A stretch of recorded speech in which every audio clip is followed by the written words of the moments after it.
Dear participants, welcome to the launch of the Asia Pacific Trade Facilitation Report 2021. We will start now, and I would like to introduce. So I am Sue from the United Nations ESCAP, and on behalf of all colleagues, I would like to warmly welcome you to this launch event. Under the theme of supply chain resilience and trade facilitation amid the COVID-19 pandemic. The Asia Pacific Trade Facilitation Report is a biennial report jointly prepared by ADB and ESCAP. We thank ICC for co-hosting this launch event as part of the webinar series on accelerating cross-border paperless trade facilitation. Before we start, I would like to make a few housekeeping announcements. First, Russian English interpretation is available. You can choose Russian at language selection if wished. Second, kindly note as an attendee, you are automatically muted.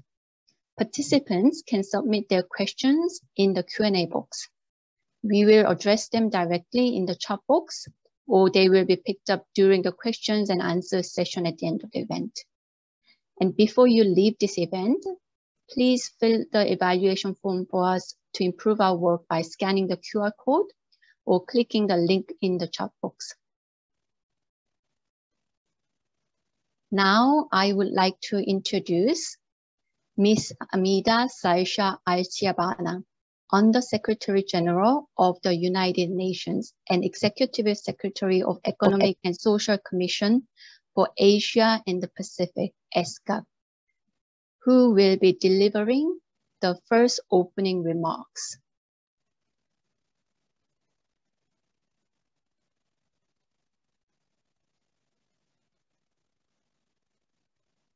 Pak Bambang Susantono, Vice President, Knowledge Management and Sustainable Development, ADB, Mr. John Denton, Secretary General, International Chamber of Commerce, distinguished panelists, ladies and gentlemen. I have the great pleasure to welcome you all to the launch of the Asia Pacific Trade Facilitation Report 2021 with the theme, Supply Chain Resilience and Trade Facilitation Amid the COVID-19 Pandemic, jointly organized by the Asian Development Bank, the International Chamber of Commerce, and ESCAP. This event is taking place at a critical time as many countries are facing waves of COVID-19 infections.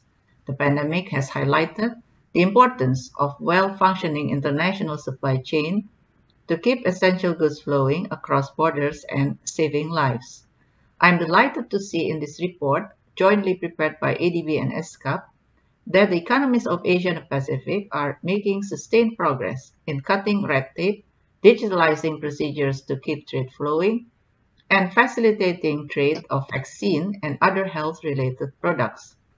The continued efforts in trade facilitation in the region are positive and could help mitigate the ongoing rise in trade costs associated with surging international shipping rates. In response to supply chain disruptions, many countries in the region already implemented trade facilitation measures for increased transparency and institutional coordination, simplification of custom procedures, with particular emphasis on digitalizing trade-related procedures. Regional cooperation will continue to play a significant role in achieving more efficient and resilient trade by enabling more cost-effective and impactful responses. Long before COVID-19 crisis, recognizing the importance of trade digitalization to cut trade costs while improving regulatory compliance, ESCAP member states adopted the Framework Agreement on Facilitation of Cross-Border Paperless Trade in Asia and the Pacific. This United Nations treaty entered into force in early 2021, providing a dedicated, inclusive, and capacity-building focused intergovernmental platform on this issue. The analysis in the ESCAP ADB report finds plenty of room for further implementation of digital trade facilitation, which could cut the average trade cost in the region by more than 13%. I call on all eligible ESCAP member countries to become parties to the treaty and jointly develop paperless trade solutions that can help capture these cost savings. In addition to digitalization, There is also a need to pursue trade facilitation policies that make trade more sustainable and inclusive, leaving no one behind. The joint report shows that despite continued progress on trade facilitation implementation in general, trade facilitation measures specifically supporting small and medium-sized enterprises and women need to be more widely adopted and developed further, as well as for the agricultural sector. Mainstreaming trade facilitation measures that can ensure the swift movement of medical and other essential goods during the crisis is also needed, as many countries still lack long-term plans in this area. The development of a harmonized list of these products is important to guide the customs and border agencies in facilitating trade. I therefore welcome more regional cooperation, including through existing regional trade and economic partnership agreements. At this critical time, let me assure you that ESCAP will continue to support the region's efforts for sustainable development and recovery through trade and trade facilitation. I encourage you to take advantage of the various ESCAP program and tools, including free online courses on enhancing trade information portals and on negotiating provisions in trade agreements to make trade more resilient in times of crisis and pandemic. I would like to thank ADB for the excellent cooperation on the report and organization of this event, as well as to ICC and all panelists for their time and contribution. I look forward to further strengthening partnership in support of sustainable trade and development. Thank you for your attention.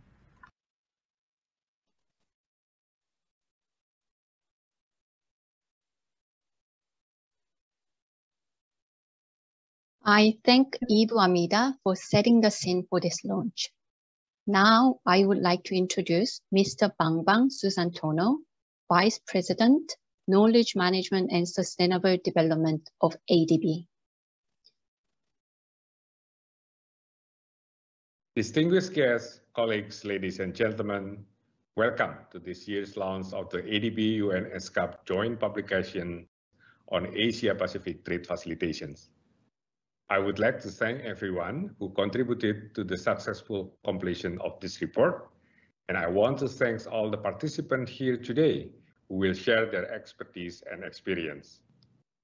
It has been almost 20 months since the COVID-19 pandemic disrupted global economic and trade activities.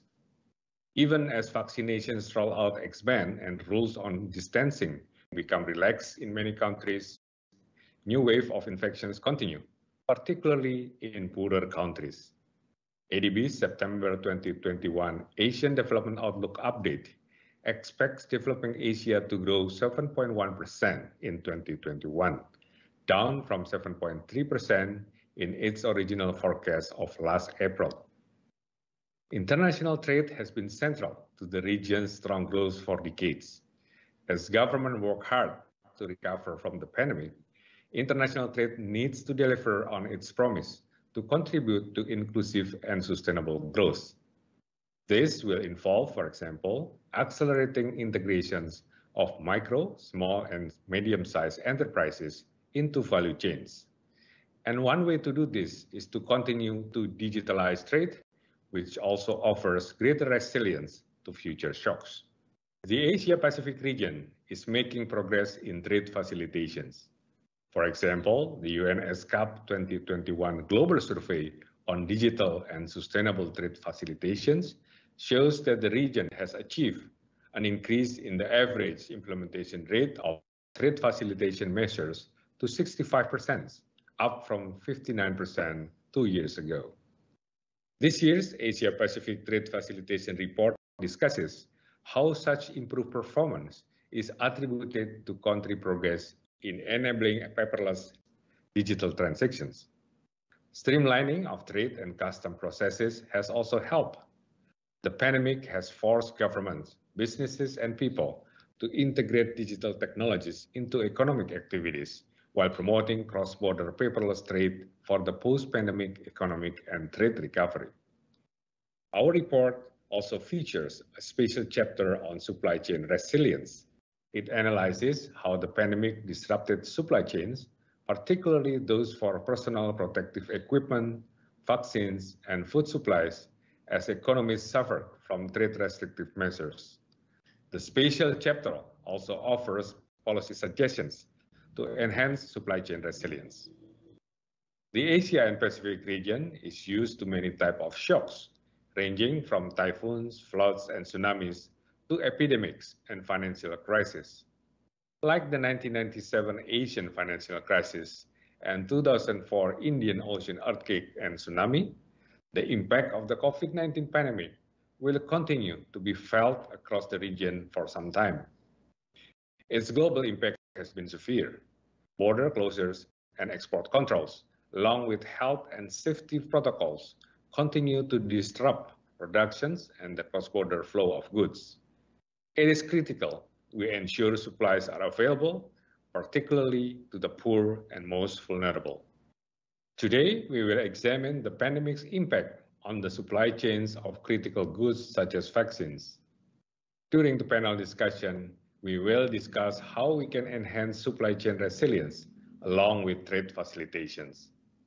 For example, we need stronger regional cooperation in trade and trade policies to avoid an increase in inequality, or a K-shaped recovery where new opportunities benefit some while the suffering of others increase. The divide could deepen between economies, localities, people, and others. And while trade digitalization is accelerating, much work remains to unlock its full potential. Greater investment in technology and digital connectivity is needed to enhance trade for more inclusive and sustainable economic development. Governments need to continue their push towards single window and digital processing of trade documents. And multilateral organizations like ADB can help by providing more and better finance and technical assistance. It is critical we keep borders open for trading essential goods. One vaccine, for instance, requires 280 components from 19 different countries. We should help countries improve their data system and information flow. This will allow them help monitor the flow of goods and services, as well as provide assistance to vulnerable sectors. This forum can advance the region's trade and trade policy agenda for digital paperless trade facilitations and discuss how to address these challenges through enhanced regional cooperations. I look forward to hearing your views on how we can move forward together to build a more resilient, inclusive, and sustainable trade system. Thank you very much.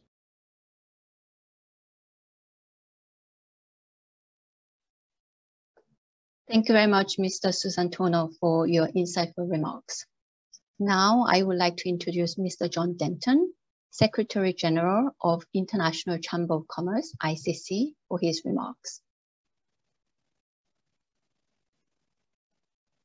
Your Excellencies, Executive Secretary Alice Jabana, Vice President Susantono, distinguished guests, ladies and gentlemen. It gives me great pleasure to address this esteemed group of trade facilitation luminaries on the launch of the 2021 Asia-Pacific Trade Facilitation Report, and indeed to continue to partner with UN ESCAP and ADB in this important webinar series on accelerating cross-border paperless trade facilitation. Friends, this report comes at a troubling time for international trade. COVID-19 continues to exert great pressure on the multilateral trading system. International shipping costs recently surged to all-time highs. Demand has outstripped vessel capacity, containers are scarce, and the international supply chain is under immense strain. Trade costs are thus on the rise, underscoring the need to accelerate efforts in trade facilitation implementation as a bulwark against these rising costs. Happily, the 2021 Global Survey on Digital and Sustainable Trade Facilitation reports pockets of strong progress, showing a 6% increase across a range of digital trade facilitation measures. This survey also shows that much progress has been made with respect to implementation of measures in the WTO Trade Facilitation Agreement, but we cannot rest on our laurels. Implementation of cross-border paperless trade remains stubbornly low, with an implementation rate hovering below 40%. Yet full digital trade facilitation will cut average trade costs in Asia and the Pacific by a massive 13%. Necessary cost reductions in these uncertain times.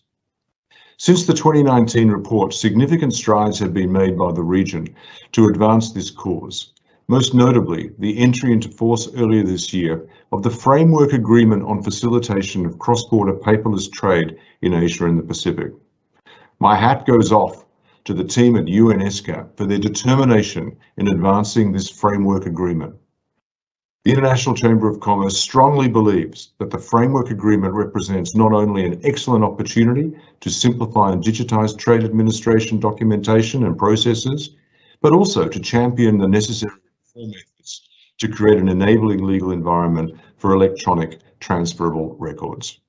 For our part, this means adoption of the UNCITRAL model law on electronic transferable records, better known as MOLITA. That only 0.1% of all bills of lading are issued electronically should tell us that reform is urgently needed. This report also shows that limited supply, logistics and funding challenges and vaccine hesitancy have collectively hampered efforts to quickly immunize a meaningful share of our populations. This is a problem that we have felt acutely, as the fate of millions and millions of International Chamber of Commerce associated companies across the globe hinges on an equitable vaccine rollout. This report rightly notes that multilateral institutions have conducted important trade facilitation work with respect to essential health products, from harmonized lists of vaccines and related products to the allocation of resources to mitigate trade finance shortfalls. But it's clear there is much more to be done. That's why we've been championing the creation of a COVID-19 vaccine market information system at the WTO and in the G20. A vaccine market information system would collect high quality and timely data on the COVID-19 vaccine supply chain, enhance cooperation between the private and public sectors, improve management of possible scarcities and bottlenecks, increase trade facilitation measures, improve resilience of relevant supply chains, and support the production, distribution, and access to COVID-19 vaccines. Friends, the 2 years since the last report have borne witness to the seismic changes in the world economy. This report shows that much progress has been made, but crucially that there is much more to be done to fully realize the benefits of global trade. In that endeavor, you can always count on the full support of the International Chamber of Commerce.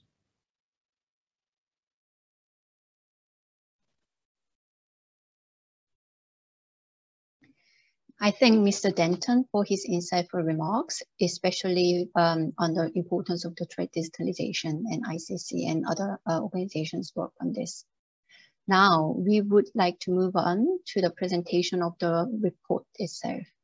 Let me introduce Mr. Jan Duval, Chief Trade Policy and Facilitation Section of ESCAP, and Mr. Kijin Kim, Economist, Economic Research and Regional Cooperation Department of ADB.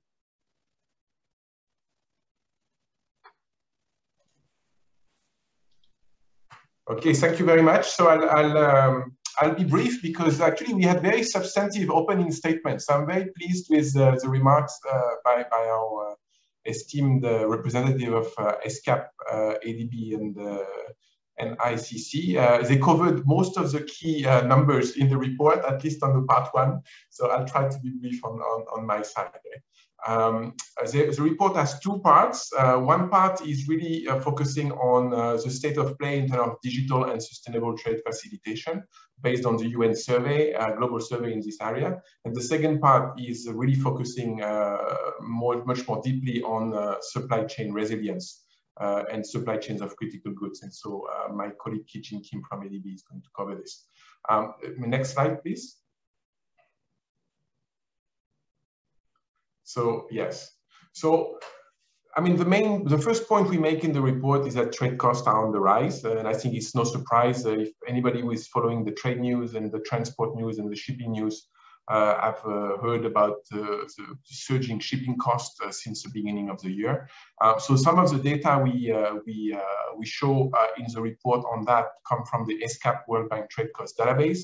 So it's more historical data. But still, we get some useful information, such as, you know, South Asia has actually the highest trade cost in Asia Pacific, among all Asia Pacific sub-region at this point. We also find that Central Asia and the Pacific, although they still have very high trade costs, they've made quite significant progress over the years in bringing them down. And as usual, we also find that East Asia has the lowest trade costs, followed by Southeast Asian countries. So one of the premise of the discussion is really that trade facilitation can help to some extent mitigate some of this trade cost rise that is happening. Next slide, please. So the report shows the implementation rate, discuss the implementation rate of WTO TFA related plus digital trade facilitation measures across 46 countries in the region. And so Australia and New Zealand are really leading the region overall, followed by East Asia and Southeast Asian sub-regions. But as you can see in the graph here, I mean, there is a little bit of variation across countries, right? But the Pacific Islands are really quite behind in that area. In terms of regional frontiers, the countries you may want to look at to really get good practices on trade facilitation and maybe emulate for replication in certain countries, in your own countries. Australia, China, India, Japan, New Zealand, Republic of Korea, and Singapore are all regional leaders, or at least sub-regional leaders. In terms of implementing general and digital trade facilitation. Next, please. So as mentioned by Mr. Susantono, indeed, one interesting finding is that we see continued progress on streamlining trade procedures at the regional level. It's also true at the global level as well.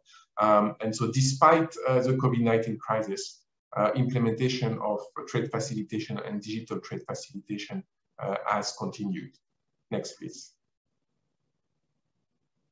And another interesting finding is that all sub-regions have made progress since 2019. Right? So we make, we do the survey every 2 years, right? So the data that is shown here is give a trade facilitation picture as of the first quarter of 2021, roughly. And so this can be compared to what happened in the same period in 2019, or what was the state of play in 2019.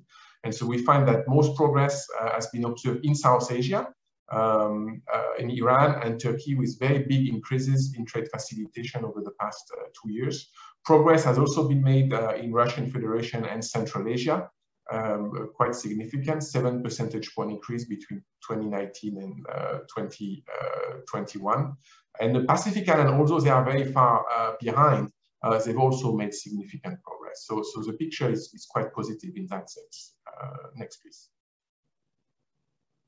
Now, if you look at implementation of trade facilitation measures across groups of measures, right? You can look at transparency measures, you can look at institutional systems, you can look at paperless trade.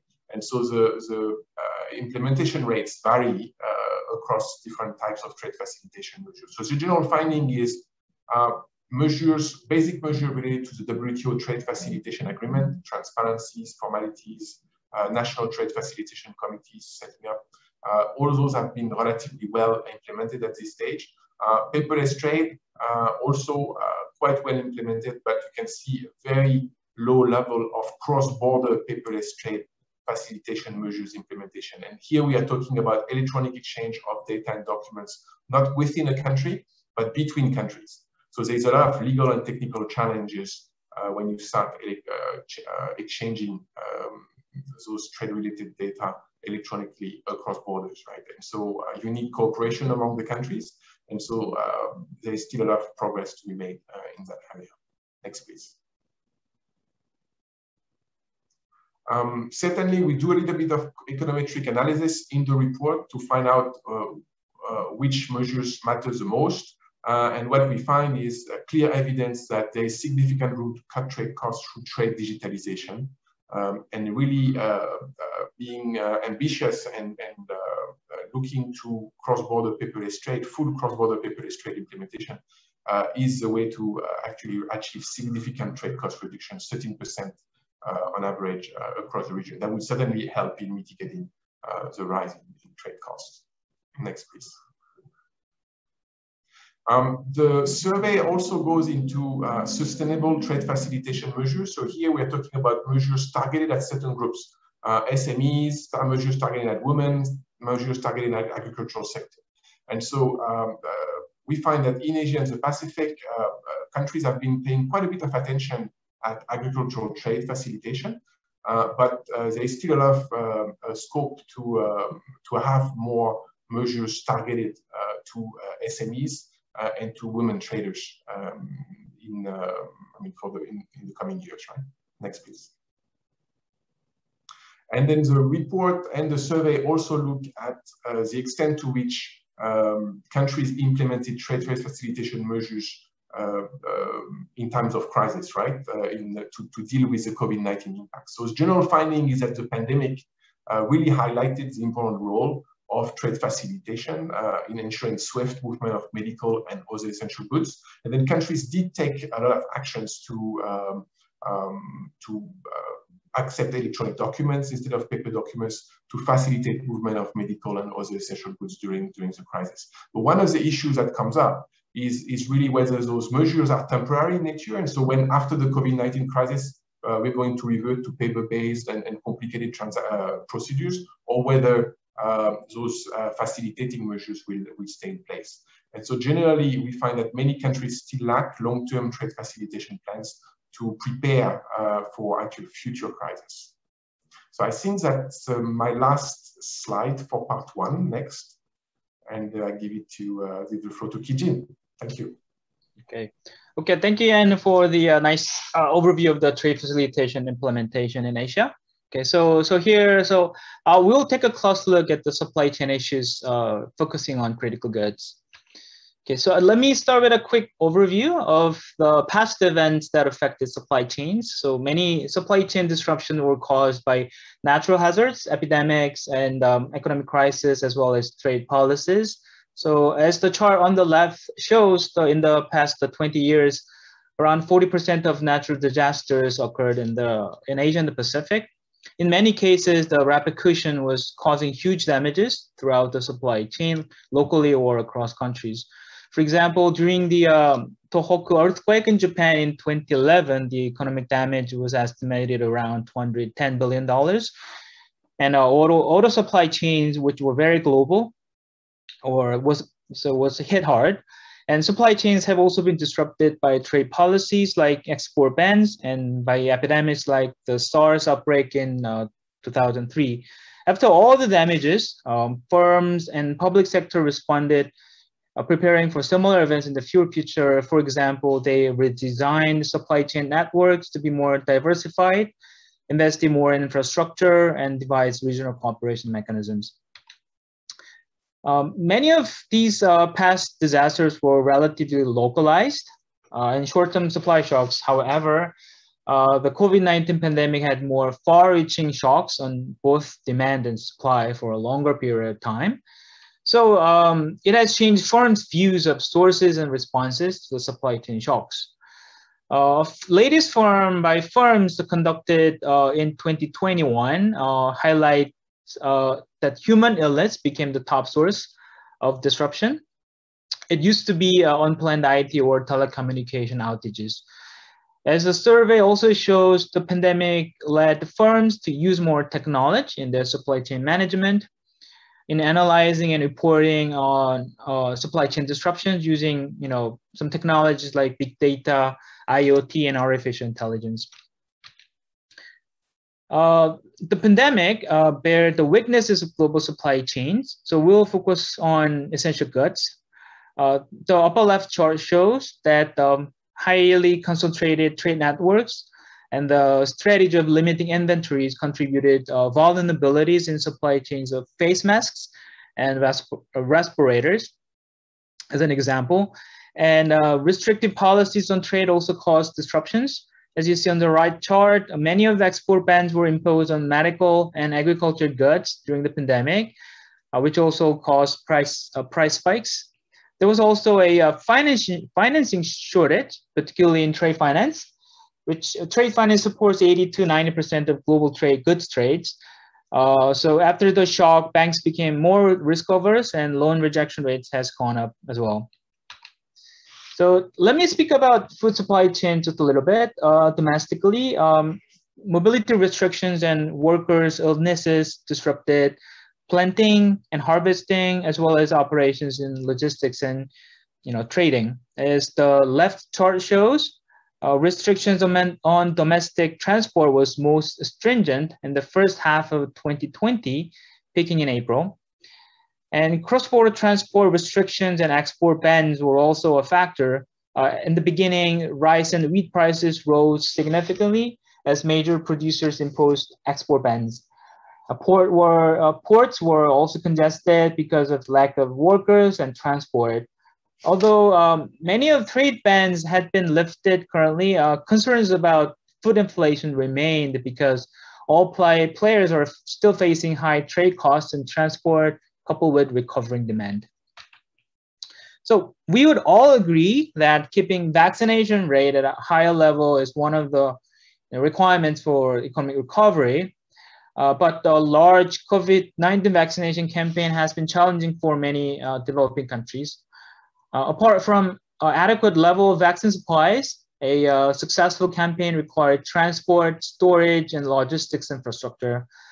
As the left chart shows, complicating the vaccine situation is a requirement that some vaccines need to be kept and transported in very cold temperature, which are relatively limited in developing economies.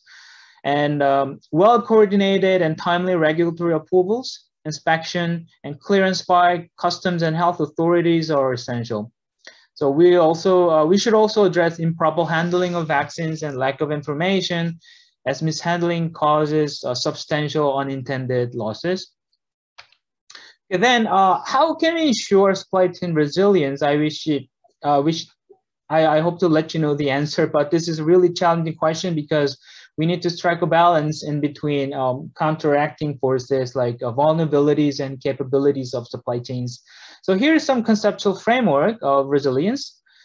Capabilities can include flexibility in sourcing, adaptability, dispersion of assets, and collaboration, while vulnerabilities include turbulence such as natural hazard, resource limits, and concentrated connectivity. Capabilities also include public policies and public-private collaboration, like providing adequate level of public goods, such as infrastructure and public reforms. As you see, overall supply chain performance improves when capabilities and vulnerabilities are more balanced. Excessive vulnerabilities relative to capability lead to excessive risks, while the reverse can impinge on profitability. To conclude, as ADB Vice President Sujantono pointed out, the experience of pandemic provided key lessons on supply chain resilience. So first, open trade and trade facilitation will continue to play key roles in economic recovery. This also requires coordinating on legal and technical standards, implementing WTO trade facilitation agreement and UN paperless trade treaty. And digital technology, of course, can help mitigate vulnerabilities of supply chain. For instance, monitoring personal protective equipment use and distribution can benefit from digital technologies. And for more inclusive recovery, targeted assistance to vulnerable groups should be made. And multilateral development bank like Asian Development Bank should continue to support regional efforts, for example, for trade facilitation policies and filling in gaps in trade finance. Lastly, encompassing all these efforts, deeper international cooperation will be needed, with every part of the world encountering wide and deep repercussions. Regional and global collaboration will become even more important. So I'll stop here. So we have uploaded our reports on ESCAP and IDB webpage. So if you want more detailed discussion, please download the report for more detail. Thank you very much. So I'll stop here.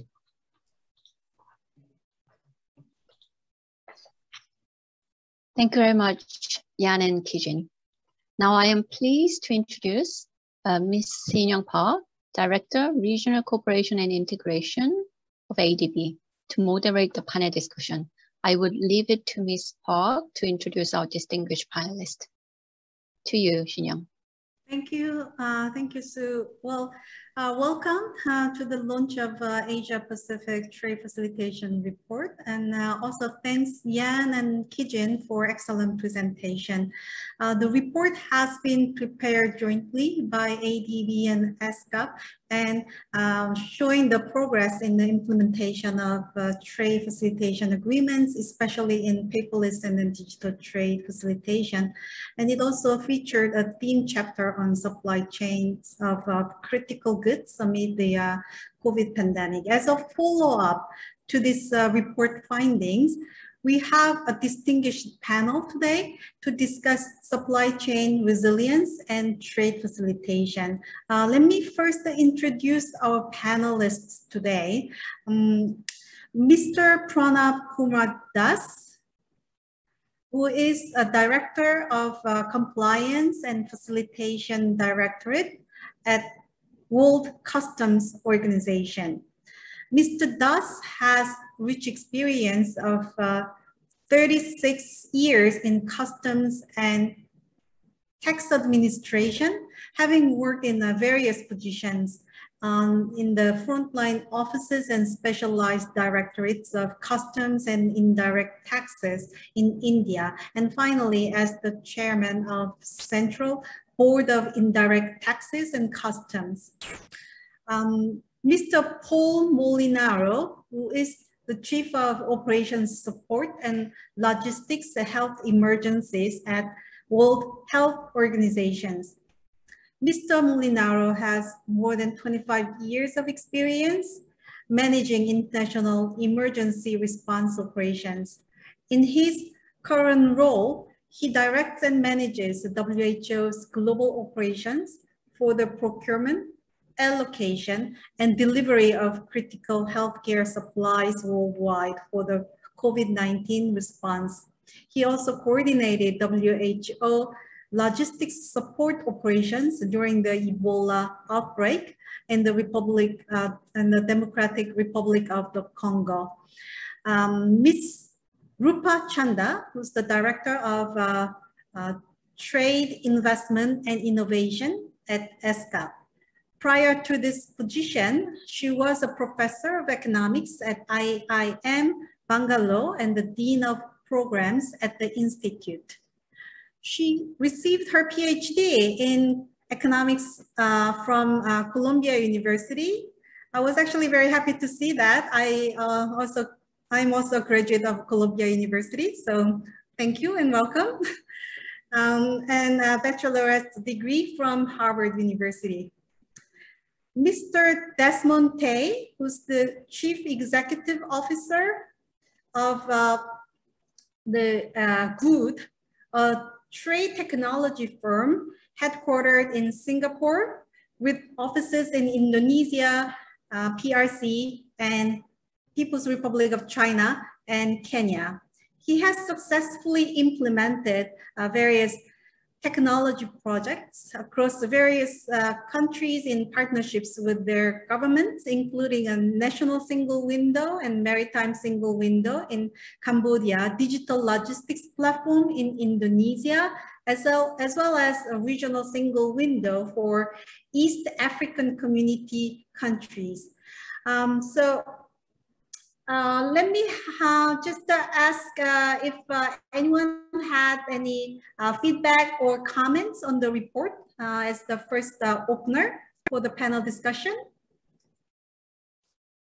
Mr. Das, would you like to share if you have any comments? Thank you, Ms. Park. This is one of the very important report which has come up after a long time. And this report also indicates how exactly the trade is behaving, and it shows a lot of plus points and what are the shortcomings also it has highlighted. It also shows which are the way forward how to address these shortcomings. Thank you, ADB and ESCAP, for this report. Mr. Molinaro? No, thank you very much, and it's a pleasure to be here. The report has been quite interesting for me. It's reinforced some of the issues that we have uncovered through trial and error and practice, and gives a sense of some of the deeper underlying issues that I think is going to be very interesting to pick apart, not just today, but I think as collective society going forward. So I think it's extremely timely and a very critical and relevant reflection on what happened over the past 18 months. Thank you. Ms. Chanda, anything to share? Yeah, I think this is extremely topical as a report. And one of the important things to highlight is the sort of differences across countries within the region and the distance some countries have to go. I think that's a very important message, that there is lack of uniformity in the implementation of trade facilitation.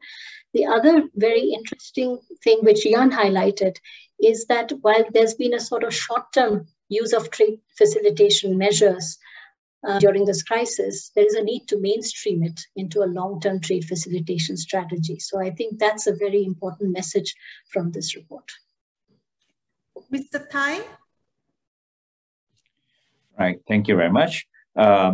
Yes, the report is definitely very useful, especially speaking on the private sector behalf. I guess today, whether you're talking about the larger companies or small and medium enterprises, a lot of them have moved beyond just within their own shores, but actually conducting their businesses cross-border as well. And this pandemic itself is definitely creating quite a huge impact to their businesses, especially in terms of supply chain, logistics. And knowing that various multilateral organizations, governments are coming together to create trade policies that is able to actually help them to actually facilitate their businesses cross-border. This is definitely very, very useful for the business. And I think this report itself will very much give a lot of insights for private enterprises to actually plan and move ahead across this pandemic. Thank you. Well, going back to Mr. Das, well, as the report highlighted, the results of 2021 UN Global Survey on Digital and Sustainable Trade Facilitation indicate that the implementation of trade facilitation measures generally improved across Asia Pacific. Despite the COVID-19 pandemic and also severe disruptions in trade and supply chain. What has been the role of customs authorities in showing this implementation of trade facilitation measures, especially in areas of harmonization and digitalization of customs systems?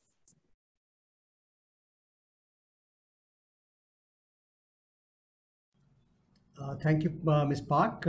As you know, customs is an important part of international trading environment and trade infrastructure. So customs administrations around the globe play a very vital role in facilitating trade and securing cross-border movement of goods. An analysis of WTO Trade Facilitation Agreement shows that customs administrations have a very important role in implementing all of the technical measures of the agreement. Now, responses to COVID-19 brought expeditious adoption of the digital technology by several years, and this applies to customs domain as well. Social distancing requirements have prompted customs and businesses to rely more on very important areas like electronic services, including electronic payment, single window solutions, non-intrusive inspection equipment, and to introduce innovative technological solutions, providing new opportunities for facilitating trade. In early 2021, WCO carried out a survey resulting in the upcoming WCO-WTO paper on the customs use of advanced technologies to facilitate and secure cross-border trade. The findings show that many WCO members are using advanced technologies such as Internet of Things, data analytics, artificial intelligence, and machine learning. There is also high interest in blockchain technology, although only few have advanced it to full deployment. In the Asia Pacific region, blockchain technology is being tested for exchange of customs documentation and declarations, like the certificates of origin, logistics information through tracking and tracing of goods and transports throughout the entire global supply chain. The Asia Pacific region is also seeing a number of Internet of Things project using electronic seals, QR codes, and in particular X-ray scanners and various disruptive technologies, resulting in facilitation and control in the movement of goods along the supply chain. Furthermore, the customs collects, as you know, huge amounts of data at borders. WCO is exploring data analytics to nurture data culture within customs data ecosystem. Many customs administrations all over use big data analytics or artificial intelligence and machine learning, and many others are in the process of doing it in future. This applies to Asia Pacific region as well. The group of technologies has been of great benefit to customs and all stakeholders in a major way, like data mining for risk management, post-clearance audit, developing AI-based models for interpreting X-ray images, chatbots to answer queries online for tariff classification, and many such innovative issues in future. When it comes to sharing information on the use of these latest technologies within customs, let me share it, that we are holding 2021 WCO TechCon on 10th and 11th of November, where we'll place a spotlight on digitalization and standards. So this more information is available in the WCO event web page, where you can register, and this is a free event for open to everyone. So I welcome everyone to join this and learn more, and even subscribe more and support more. Thank you.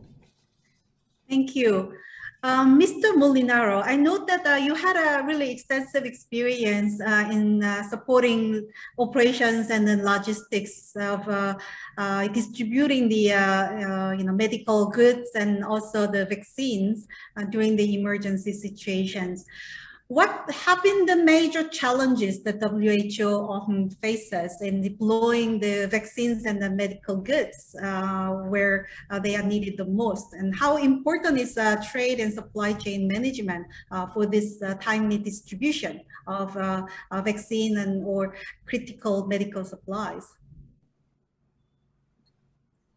Yeah, thanks. And I think this speaks to some of the issues that certainly the report has raised. I mean, certainly what we saw with incredible surge in demand on certain products, coupled with countries putting in stringent public health measures that impede movement, or workers going to factories, or port workers. The shutdown of the international passenger airline routes, of which we're highly dependent on scheduled passenger aircraft cargo bays, particularly for temperature control products like vaccines, or like other pharmaceuticals that are low volume, high value, and require temperature control. So what you have here, coupled with export restrictions, was really a perfect storm of issues that make it very difficult to maneuver out. It did, for me, bring sort of several issues to light.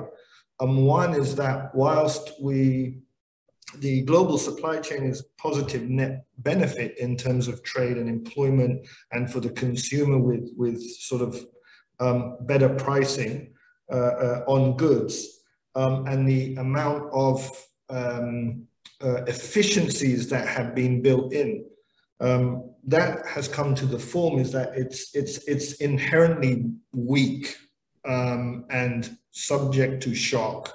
It's not resilient at all. There's no redundancy in the system.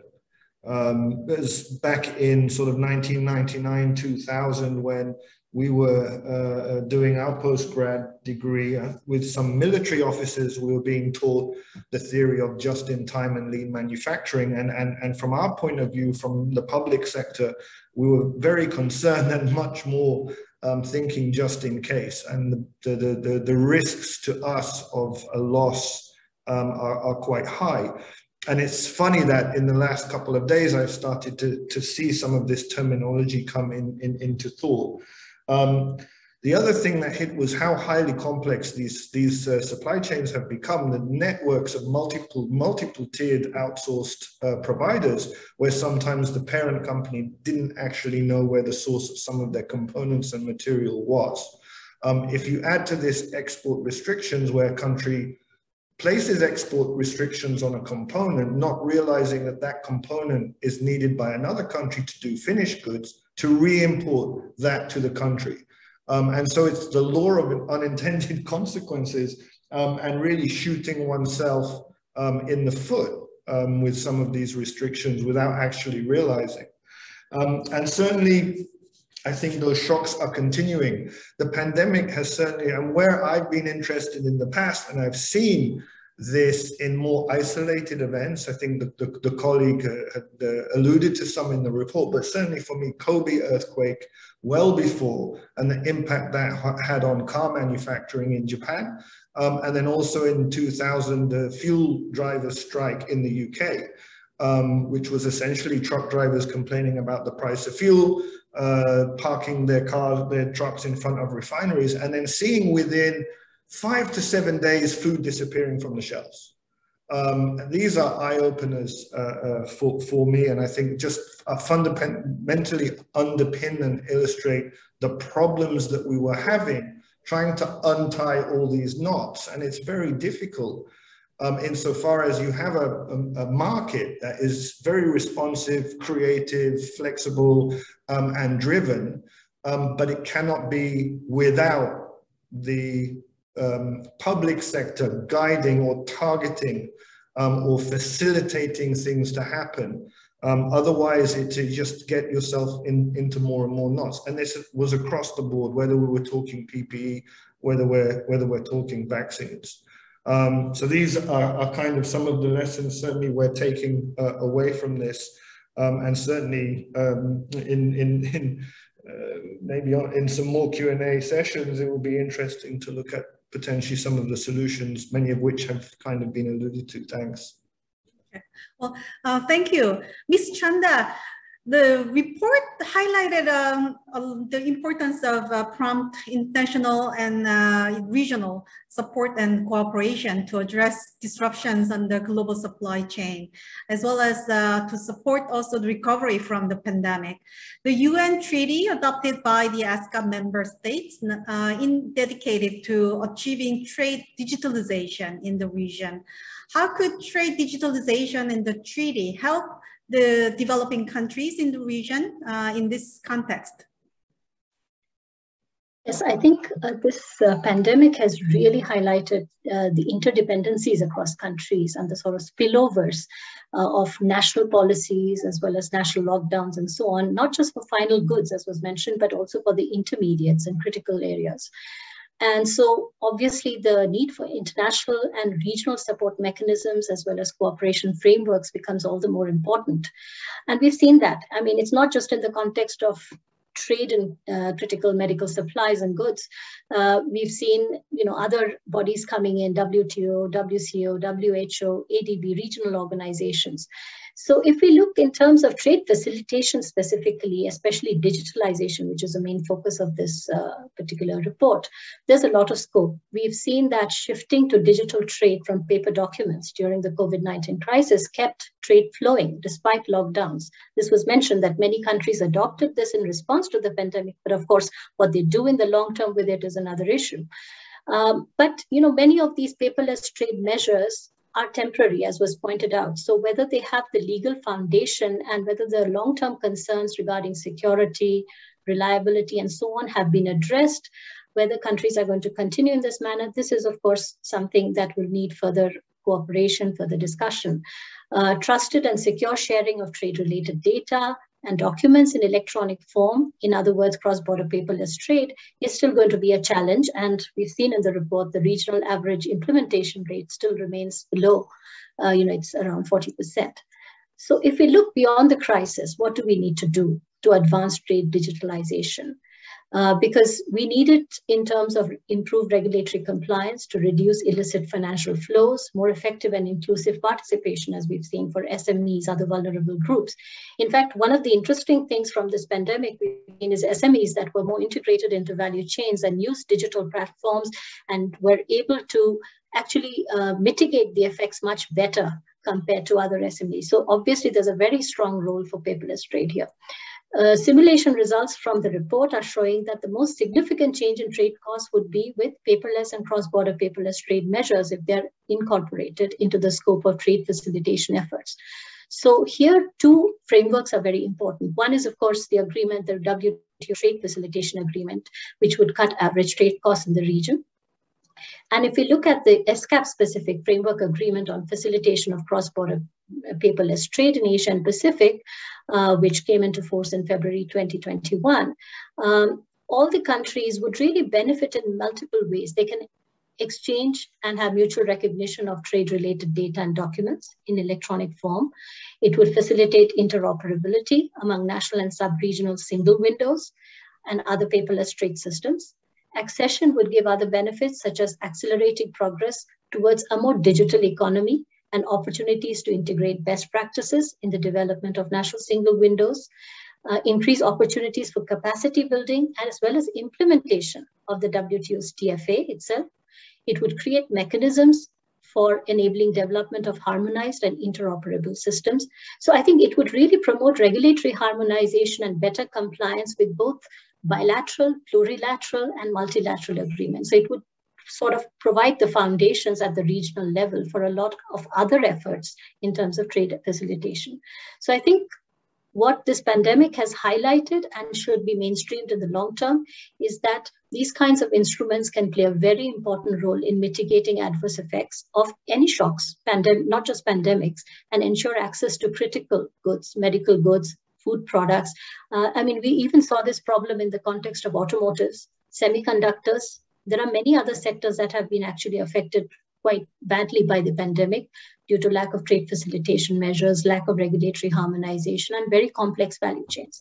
So I think this paperless trade framework agreement can play a very important role in addressing many of these sectoral problems. Thank you. Mr. Tay, well, against this backdrop of trade digitalization and penetration of digital technology around the world, particularly driven by the COVID pandemic, what is the role of your company and other ICT solution and service providers for trade and logistics in facilitating global trade? And did the pandemic pose any particular challenges? All right. Thank you, Ms. Park, for the very interesting question. Actually, I actually have a slide that actually can help me to address this a little bit more complex environment about digitalization of trade. If we could have some help to actually flash up this slide. Yeah, fantastic, actually. So when you talk about digitalization, especially in terms of trade facilitation, I guess a lot of us will tend to focus a lot on, the typical trade facilitation solution like national single window implementation, regional single window, which I think is important because it's the fundamental block about trade facilitation, especially when you talk about cross-border. But I think there's one part that we shouldn't forget, which is the involvement from the private sector.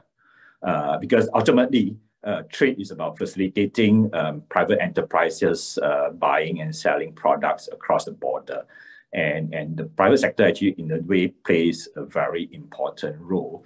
And in this case, when it comes, especially when we talk about digitalization, when it comes to the part of digitalization, this actually involves a lot of technology, involves a lot of innovation, which personally I feel that the private sector is the hotbed for breeding innovation, because that's the part where there's a lot of commercialization in terms of technology.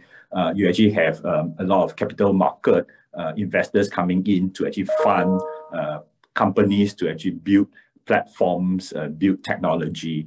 And in this particular case, in the area of cross-border trade, is even a more complex environment that involves so many stakeholders. I mean, as we all know, cross-border trade is not just only by, it's not just only about these two parties and government, but typically there's so many parties, so many stakeholders that actually involve. So how we actually visualize digitalization of cross-border trade, as you can see this diagram, in a way we actually borrowed the UN ECE data model, which is called the buy, ship, pay model, to actually kind of like separate it into different buckets. On the buy bucket that's where trade actually happens between buyers and sellers. And this area, there's a lot of digitalization that is actually happening, creating what we call marketplaces. I mean, the marketplace that we are very familiar are the typical B2C kind of marketplace where people will go to buy e-commerce products. But on the business side of things, on the commercial side of things, there are also a lot of growing marketplaces. For example, our company, Good itself, we have this marketplace called Seafood Exchange, which help businesses to trade seafood and other animal protein products across the border. There are other marketplaces, like for example, CIC, Melexis. These are examples of private initiatives in terms of building digital marketplaces. And most of them here that I talk about are the cross-border marketplaces, where by itself inherently there's a lot of data that is actually flowing through between these marketplaces. Then on the next pillar we have is the ship pillar, because after the trade is done, contract is signed, whether digitally or through paper, you need to move your goods across from the origin country to the destination country. This is where the ship pillar comes in.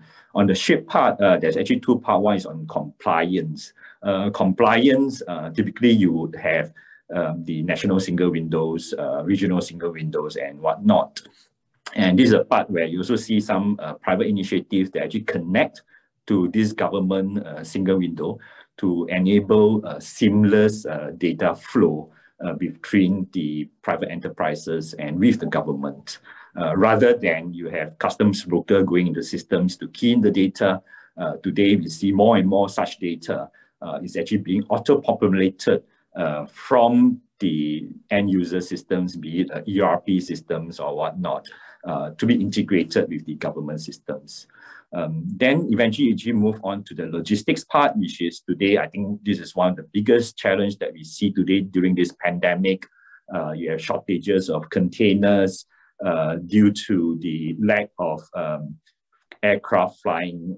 Basically, your air cargo itself, you actually have shortages and things like that. So how does it then, with digitalization that it helps? This is where we see a lot of digital logistics platform actually that's being sprung up. From our company, we have something called Click Cargo, but in the market, you probably have heard of platforms like TradeLens, Haulio, Flexport. These are all digital logistics platforms. When it comes to cross-border supply chain, it's actually a very important part because you actually have a lot of document flow. And eventually, when it comes to trade, we just now hear a lot about trade finance, which is also a very important component. And again, digitalization here is actually very key in terms of the whole transformation. Today, we see that, from a traditional financing, is what we call a balance sheet financing, where financiers will typically require companies to provide their balance sheet, their assets and things like that before the banks could actually come in to actually finance. But more and more with digitalization, with the use of technology like IoT to track cargo movement and things like that, we see more and more financiers actually coming in to provide transaction-based financing rather than balance sheet financing. And all this is possible because of the digitalization effort that the private sectors is also, in a way, driving this. But when you talk about cross-border, it's something that you need two hands to clap from the private sector and also from the public sector as well. So both initiatives in terms of digitalization from the private sector and also from the government, to some point, would need to be harmonized, needs to work in tandem and synchronize, so that cross-border trade using various platforms from the private sectors and as well as the digital initiatives, the paperless cross-border trade initiatives from the various government have to come in synergy, have to come in play. So I would actually like to share two case studies that actually we really see that happening. Maybe if I can move on to the next slide. So on the next slide is an initiative with the Singapore government where there is actually this initiative called Trade Trust.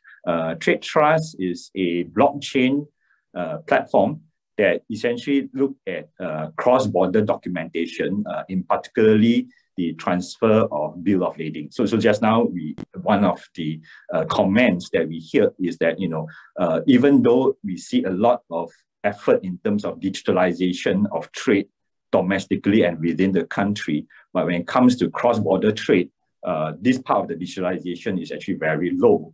And in particularly, I think there was this mention about, if you look at just a simple document, which is the bill of lading, that digitalization itself is less than 1%. And why the BL is so complicated? Because the BL itself is a title document, is a negotiable document. So there is not just about digital technology, which I think is the easiest part to solve. I mean, it's just about data flowing from one country to the other country, from one stakeholder to the other stakeholder. But it's the whole legal framework that is behind the bill of lading. And that itself, I think, purely just from the private sector alone or just from the government alone, is very difficult to solve this problem. And this problem can be solved by bringing in the private sector and government together. And this is the case study that I kind of shared on this screen, together with the IMDA, where they uses this blockchain technology, uses tokenization technology in a way, and also including the legal framework. It enabled this proof of concept that a LC-based shipment between Singapore and Shenzhen was be able to execute purely digitally using blockchain technology. Then if I move on to the next case study on the next slide, please. Again, this is an example in terms of the private sector and as well as the government coming in together to look at cross-border data exchange. In this case, it's actually a certificate of origin. On the Singapore side, we actually work with Singapore International Chamber of Commerce. And on the other end, the counterpart is actually Belgium. So essentially, certificate of origin today is actually on a paper form that is flowed between these two countries. And together, using a blockchain solution and partners in Singapore and as well in Belgium, this facilitation of digital certificate of origin is able to happen. And that is also an example where the private sector and the government actually comes together. So I think with this, I've basically like to share here is that I think cross-border paperless trade is definitely a target that we need to achieve. But to do this, essentially we will need all stakeholders to actually be able to participate in tandem, in synergy. Okay. Well, thank you, Mr. Tai, for a very detailed and insightful presentation. Well, I'm gonna actually convey some of these questions from the floor. We've gathered quite a lot of questions from the audience. So next question is for Ms. Chanda. What is the outlook for trade outlook? I mean, the question was, I think, from the Malaysian participant, but you know, given that our webinar is targeted at the broader Asia Pacific, I will just ask trade outlook for Asia Pacific. Has COVID-19 changed the trade landscape and then outlook? And if I may, you can actually you know, briefly discuss what kind of a policy or reform needed for Asia Pacific to also benefit the trade recovery. I think this is, you know, given the sort of variety that we see in terms of how the pandemic has affected different parts of the Asia Pacific, I think one can't give a pan-Asia sort of perspective, but definitely as we see the rates sort of coming down, vaccination rates picking up, we should expect a recovery next year in terms of the macroeconomic outlook. And of course, global trade and regional trade is tied very closely to macroeconomic conditions. However, as I said, you know, there will be differences across regions because of the pace at which the pandemic has progressed and the pace of immunization. With regard to policy reforms, I think we need to take the lessons from the crisis. That's where I see, you know, there have been long-term efforts, obviously, in terms of opening up trade, improving, you know, in terms of liberalization measures, trade facilitation measures, but the pandemic is a sort of wake-up call for the need to sustain some of this.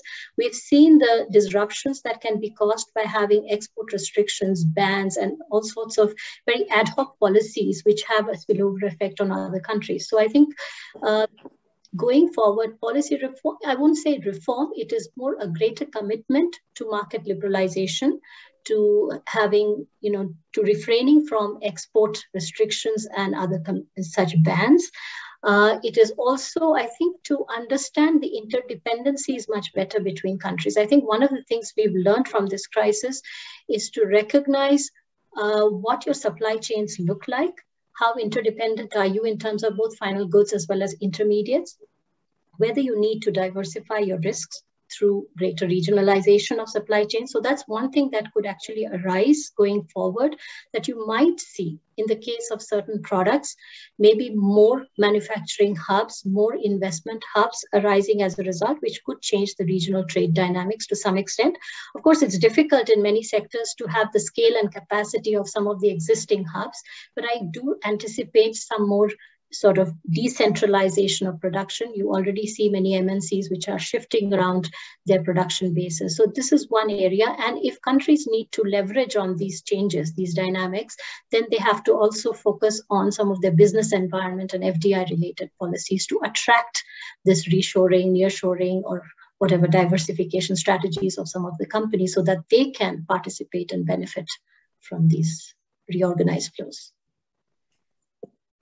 Thank you, Ms. Chanda. Well, next question is for our WHO expert, Mr. Molinaro. Well,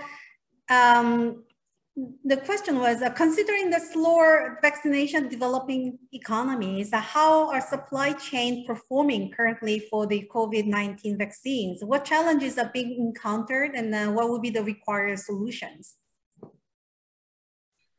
Yeah, I mean, thanks for the question. I would say, I mean, that the answer is access, access and access. I wish I could describe in long detail now the logistics challenges of a particular RNA-based vaccine that needs -60 to -80 and how that's doing in Somalia. That volume isn't there. So I wish I could now wax lyrical and say, well, we're experiencing these challenges with this ultra cold chain, but we're not, because we don't have the volume. So the issue is access. It's not necessarily about financing.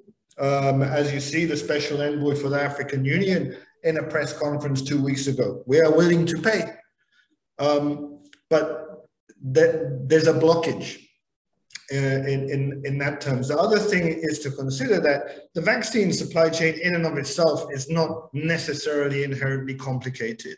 So through UNICEF, that's one of the highest volume vaccine shippers globally over the last 20 years, it's a fairly routine operation with fairly well-developed, well-funded immunization programs in all countries, and has worked very successfully in the past at minus degrees, but also standard between 2 to 8 degrees temperature. So this vaccine, yes, some of them do present a ultra cold chain issue. We have the freezers. Those vaccines can go out of the cold chain for 30 to 60 days as they're being distributed and go into a normal 2 to 8 degree environment.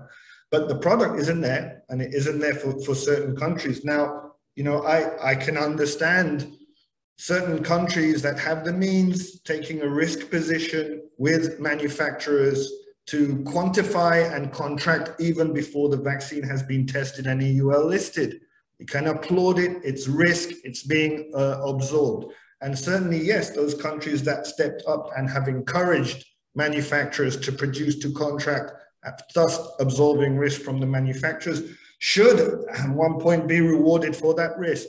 But at the end of the day, what's happening is that it's being done for a common good, not just national self-interest. So I think there has to be a shift, and I think the DG of WHO has put it on numerous times to, you know, a more enlightened self-interest and a more thoughtful self-interest with whatever treaties or protocols or things need to be put into place. And let's not forget, while the focus is on this, in many countries, routine immunization, DTP, measles, other forms of vaccine are down because of restrictions of movement, because teams haven't been able to go, because they haven't been equipped with PPE. You see difficulties now for us with the surface shipping costs, the impact that's having on nutrition programs for severe and acute nutrition, malaria programs as in terms to high volume bed nets distribution. So the knock-on effects are far beyond the vaccine. But ultimately, with the COVID vaccine, it's strictly about access. I wish we could put the supply chain in many countries to the test. Without product, we can't. Thank you. Well, Mr. Das, you know, there's a really kind of impetus by the pandemic for the digitalization in trade. But despite the challenges posed by the pandemic, many economies, especially the low-income countries, have not been able to switch over to paperless cross-border trade. What are the main reasons, and then how can we do to facilitate the digital trade facilitation mainstreaming, especially for the low-income economies? You're absolutely correct. There is a saying that no size fits all, and each economy we see has a different challenge that is different from other economy. Particularly the challenges that are being faced by the developed countries are totally different from the challenges that we notice in the developing and in low, less developed economy or the small island nations. So the WTO has been working tirelessly to ensure that all the customs administrations are supported by various digital initiatives, whether it is in form of a single window, whether it in forms of how to support them in securing both their legitimate revenue, facilitate trade, and to ensure that the illicit trade is curbed. So we have during crisis also come out with the e-commerce package of tools, knowing fully well that the e-commerce boom is there to stay, and to ensure that the e-commerce different stakeholders are also facilitated. We wanted to have simplified declaration system. We wanted to have advanced electronic data inputting, and also we ensure that all the stakeholders are also given proper training, and their capacity also is enriched. and to increase the visibility of trade information in close collaboration with WTO, UNCTAD, Global Alliance for Trade Facilitation, ITC, Commonwealth Small States Office, IATA. We contributed to the development of COVID-19 Trade Facilitation Repository, a joint platform aimed at consolidating information on trade facilitation measures adopted by key stakeholders into a single user-friendly, easily accessible and searchable database. Moreover, along with ITC, UNCTAD and WTO, we helped creating a user-friendly digital platform, namely Global Trade Help Desk, which empowers business, including MSMEs and small island nations, small developing nations, to find up-to-date trade statistics, export potential estimations, tariffs, regulatory requirements, as well as the information about voluntary standards and contact information for key public and private partners. So far as the the inequity in vaccine distribution, we also came up with HS classification reference for medical supplies, medicines, and medical substances and vaccines, developed jointly with WHO, which has been highly appreciated by all the administrations. And during pandemic, we also came out with a kind of a repository of members' good practices in mitigating effects of pandemic through facilitation on movement of essential goods and ensuring supply chain continuity. So these are all areas where we thought we will highlight. And this is not all. We also, to combat the illicit trade, we came out with operations called Operation Stop against the medical supplies, the counterfeit medicines, and also counterfeit vaccines. As a sequel, we started in Operation Stop 2 in consultation and in collaboration with international organizations like Europol, OLAF, even ODC, WHO, and also private sector manufacturers as well. So what I'm trying to say is, facilitation is one aspect, but ensuring that actually the benefits reach the masses in a just and proper manner, that is important. Similarly, we have recently made WTO data model free of charge to all to support interoperability that Ms. Chanda has been referring to for cross-border trade systems. So these are the initiatives we thought we'll share it with members and share it with trade at large, because this is free for all, and this will definitely help us in progressing interoperability and the development of single window in a coordinated border management with other stakeholders like the government agencies, government regulators, and others to come on and submit their concerns and their regulatory requirements on a single platform. So these are all various initiatives we have initiated, and many of the customs administrations have gone further in implementing, as I had indicated earlier, about the disruptive technologies and new modern technologies like AI, machine learning, Internet of Things, and the areas where the customs administration and other stakeholders can take advantage. Okay. Thank you. Thank you, Mr. Tai. Well, there's some questions also regarding the introduction of free trade agreement. In your view, how does a free trade agreement support or play role in trade facilitation? And are there any steps that you can recommend for the low-income economies in adoption of trade facilitation? All right. Thanks for this question.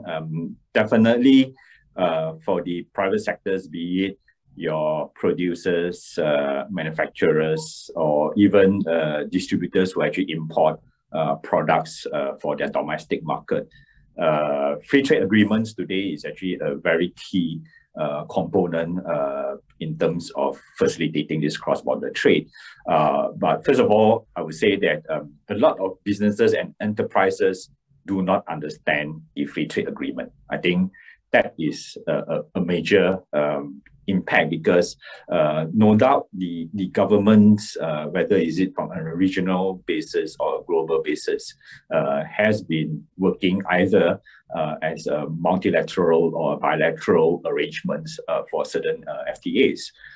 But a lot of time this has not been able to cascade down to the private enterprises in terms of how then could the enterprises be able to benefit that. I think in this case, then definitely, first and foremost is then how we actually address this problem, that essentially such facilities itself is able to go down to the private sectors. And that itself, I think if you can incorporate this together with a digital technology kind of strategy, then that will actually definitely help in terms of going down to the businesses, because digital technology itself basically have a few benefits, and one of it is essentially help to actually harmonize some of these policies.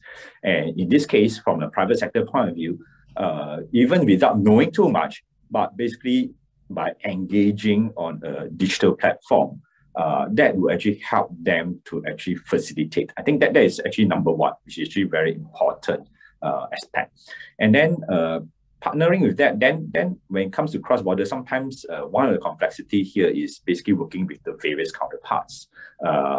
Be it, let's say, for example, in Singapore, exporter in Singapore, and then with a importer somewhere in Kenya, essentially be able to find the relevant counterpart that actually can facilitate you this cross-border trade. And again, that is actually another critical part that hopefully with the ease of digitalization, with the use of cross-border platforms, that will actually help the businesses. Thank you. Well, thanks again for all participants, including the presenters, panelists, and the audience who actively joined the discussion through raising questions.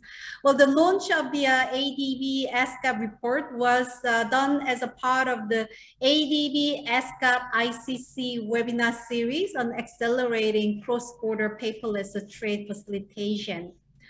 The next 5th edition of the webinar will be held on 27th October with the topic of disruptive technologies applied to cross-border transactions. With this, I would like to conclude the 4th edition of the ADB ESCAP ICC webinar on accelerating cross-border paperless trade facilitation. Thank you again for joining us today for the launch and also lively discussion on paperless trade and then resilience cross-border trade.